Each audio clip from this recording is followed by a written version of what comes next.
आज की कहानी है बीरबल की खिचड़ी।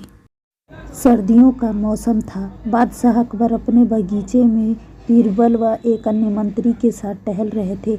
टहलते हुए बादशाह अकबर ने अपने मंत्री से कहा, इस साल कुछ ज़्यादा ही ठंड पड़ रही है। महल से बाहर निकलने में भी ठंड से हालत खराब हो रही है। मंत्री ने बादशाह की बात का जवाब देते हुए कहा, जी हुजूर, बिल्कुल सही फरमाया आपने। इस साल तो इतनी ठंड पड़ रही है कि जनता ने घर से बाहर निकलना ही बहुत कम कर दिया है। टहलते टहलते बादशाह अकबर बगीचे में बने तालाब के किनारे जा पहुँचे। जैसे ही उन्होंने अपना हाथ पानी में डाला, उन्हें एहसास हुआ कि पानी बर्फ़ जैसा ठंडा है। पानी से हाथ बाहर निकालते हुए अकबर ने कहा, सही कह रहे हैं आप, इतनी ठंड में कौन घर से बाहर निकलेगा। बीरबल को चुपचाप देखकर बादशाह ने बीरबल से पूछा, इस बारे में आपका क्या ख्याल है बीरबल। बीरबल ने सिर झुकाते हुए कहा, माफ़ी चाहता हूँ हुजूर, इस बारे में मेरा ख्याल थोड़ा अलग है। मैं आप दोनों की बात से सहमत नहीं। अकबर ने आश्चर्यचकित होकर बीरबल से पूछा, अच्छा तो हमें भी बताइए, क्या ख्याल है आपका। बीरबल ने कहा, हुजूर, मेरा मानना है कि एक गरीब व्यक्ति के लिए पैसा सबसे ज़्यादा ज़रूरी है। उसे इस बात से कोई फ़र्क नहीं पड़ता कि मौसम कितना ठंडा है या गर्म। अकबर ने हैरान होकर बीरबल से कहा, तो आप यह कह रहे हैं कि इस कड़ाके की सर्दी में भी एक गरीब आदमी कोई भी ऐसा काम करने को तैयार हो जाएगा जिससे उसे पैसा मिल सके। बीरबल ने कहा, जी हुजूर, मैं यही कह रहा हूँ। बादशाह अकबर ने बीरबल को चुनौती देते हुए कहा, तो ठीक है, अगर आपने बर्फ़ जैसे पानी से भरे इस तालाब में किसी को रात भर खड़ा रखकर इस बात को प्रमाणित कर दिया तो हम आपके लाए हुए गरीब व्यक्ति को 20 सोने के सिक्के इनाम में देंगे। बादशाह की बात से सहमति जताते हुए बीरबल ने अगले दिन एक गरीब व्यक्ति को पेश करने का वादा किया। अगले दिन सभा में बादशाह अकबर ने बीरबल से पूछा कि क्या वो किसी को लाए हैं जो तालाब में खड़ा रहकर पूरी रात बिता सके। इस पर बीरबल ने गंगाधर नामक एक व्यक्ति को दरबार में मौजूद किया और कहा कि यह 20 सोने के सिक्कों के लिए तालाब में पूरी रात बिताने को तैयार है। बादशाह अकबर ने सभा समाप्त करते हुए कहा कि ठीक है, 2 सिपाही इस व्यक्ति की रात भर निगरानी करेंगे। अगले दिन फिर से दरबार लगा और बादशाह ने बीरबल से गंगाधर के बारे में पूछा, बीरबल कहाँ है आपका मित्र, कितनी देर टिक पाया वो उस बर्फीले पानी में। बीरबल ने कहा, महाराज, वो यहीं है, मैं उसे दरबार में पेश करने की इजाज़त चाहता हूँ।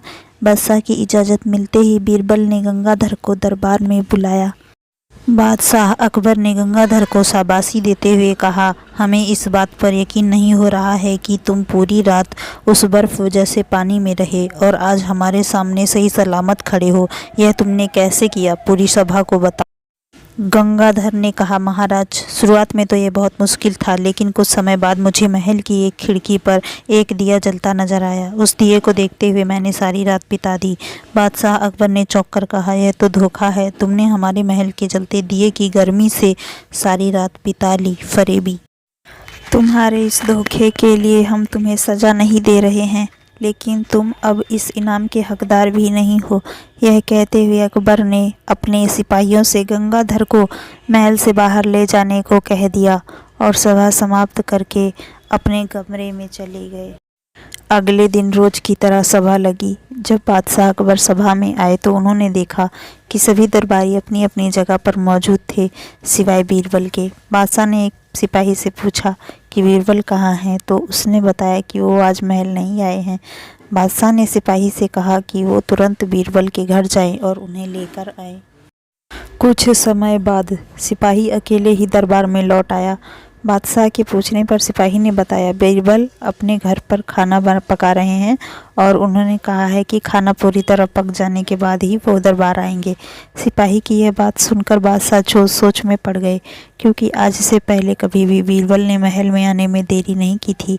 अकबर को कुछ संदेह हुआ और उन्होंने बीरबल के घर जाने का निर्णय लिया। जब बादशाह अकबर बीरबल के घर पहुँचे तो उन्होंने देखा कि बीरबल ने एक ऊंची खूंटी पर एक हांडी टांग रखी है और उसके नीचे ज़मीन पर लकड़ियां जला रखी है। बादशाह आश्चर्यचकित हो गए और बीरबल से पूछा कि यह क्या है।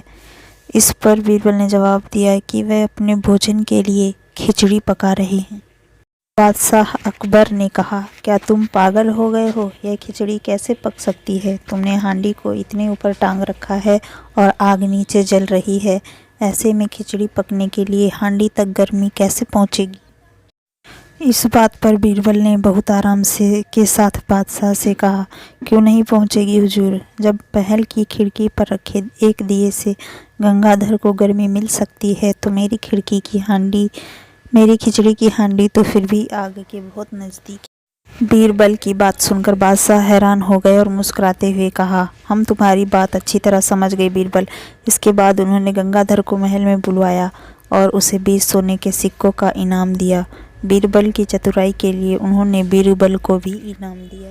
कहानी से सीख। बच्चों, बीरबल की खिचड़ी की कहानी से हमें यही सीख मिलती है कि दूसरों की सफलता के पीछे किए गए परिश्रम को जाने बगैर उनके बारे में राय नहीं बनानी चाहिए।